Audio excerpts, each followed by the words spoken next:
Nestled on the outskirts of the Canadian wilderness is the headquarters of what is widely regarded as one of the most extreme outdoor clothing lines for outdoor enthusiasts, Arc'teryx.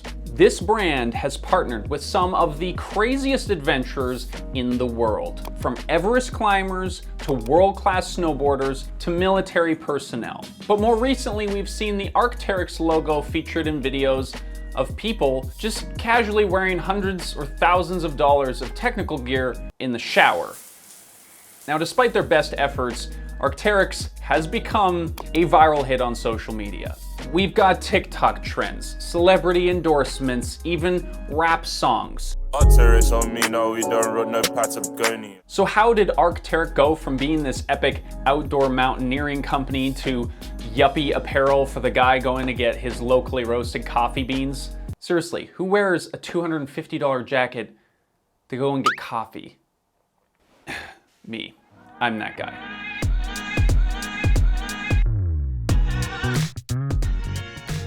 It is not a new phenomenon to see the outdoor clothing industry merging with streetwear fashion. We've talked about this in our other videos, but Arc'teryx is basically the pinnacle of extreme outdoor apparel, so this shift might mean something.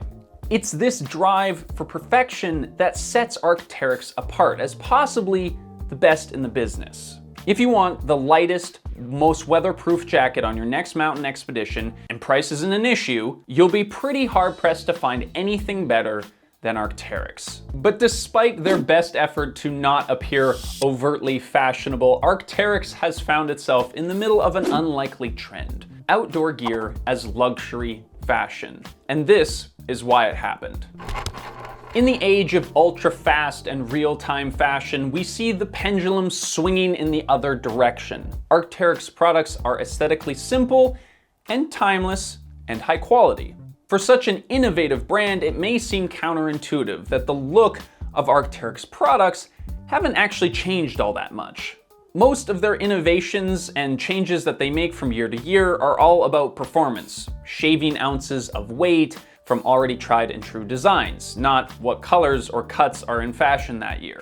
In their own words, Arc'teryx DNA is so strong that it is very hard to evolve it in drastic ways without compromising what it's all about. Going on to say that there is no real space for frivolous changes. So while Arc'teryx is slowly developing new tech to refine their products, the basic feel of their gear has remained largely the same. A tactic that has paid off well for them, securing a loyal, long-time customer base who know what they like and they stick to it. This desire for neutrality in the outdoor clothing space was actually pretty unique back in the day. For some reason, all vintage outdoor clothing just had to look totally insane. Like early electric cars, it had to be like from another planet for some reason. But by establishing itself as like the neutral looking, high quality standard, it kind of became the default look for outdoor clothing. This is similar to how Blundstone boots basically took over the Chelsea style silhouette. Today, if you think of a standard pull-on pair of leather boots, you'll probably think Blundstone before you think Chelsea style boot. And if you like that style of video, we literally created Future Proof to talk about how brands and companies are making a difference for the future, or not in some cases. So hit that subscribe button and you'll get a new video from us every Wednesday. Today we see that companies like Patagonia and North Face have gone mainstream with the promise of higher quality products that you can still wear in all scenarios. Some have abandoned their outdoor roots more than others. We've talked about this in a previous video where we compared Patagonia and North Face, but there's something that sets Arc'teryx apart which might explain part of its new popularity: money. Now, North Face might have partnered with Gucci, but Arc'teryx was already more expensive. Arc'teryx has individual products that cost thousands of dollars, and standard pieces are well above the industry average. Now, Arc'teryx could sort of justify these higher than average prices because they were the best of the best. But these high prices attracted a customer that they had never really appealed to before: rappers, like Kanye West and Drake. Now, if you're a big time rapper used to wearing designer brands on stage and to awards shows, what do you think they're gonna buy when they do that one ski trip a year? Combine this Kanye and Drake shout out with the already enormous social media presence of outdoor adventure athletes and travel influencers, and the next thing you know, Arc'teryx is getting name dropped in rap songs and has literally become a meme online, which is perfectly and ironically the exact opposite of what Arc'teryx wants.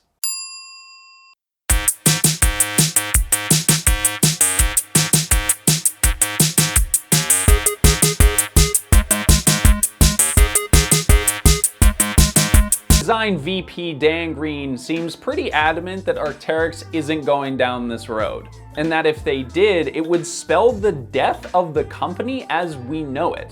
As he put it, the moment we pivot to try and address the streetwear world, we'll totally lose it.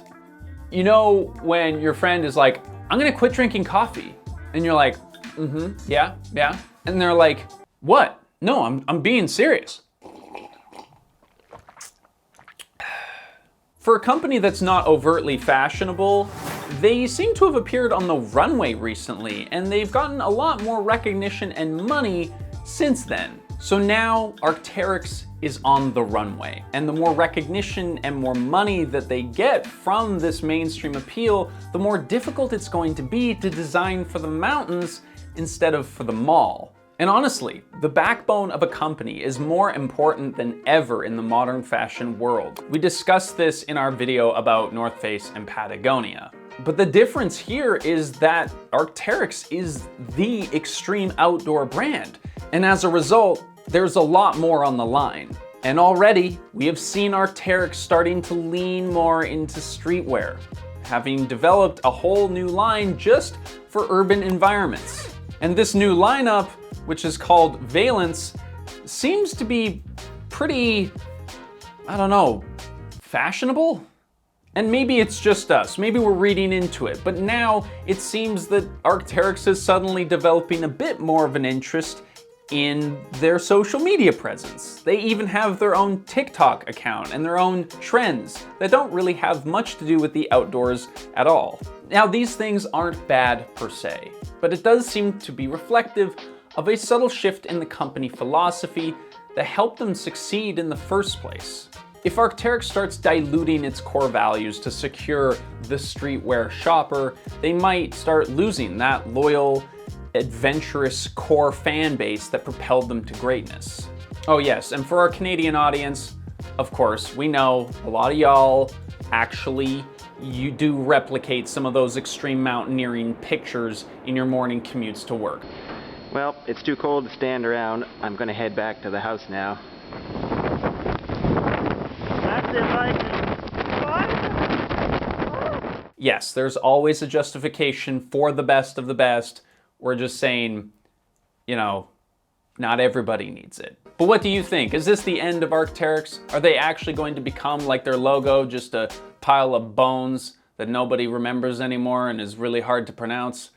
We'd love to hear what you have to say down in the comments below. And if you enjoyed this video, maybe we'll trash talk a brand that you aren't in love with next time, and we can all celebrate together. But regardless of your allegiances, we hope that you enjoy this video. And if you did, maybe subscribe, and we'll see you in the next one. Archaeopteryx lithographica. Archaeopteryx lithographia. Archaeopteryx archeo.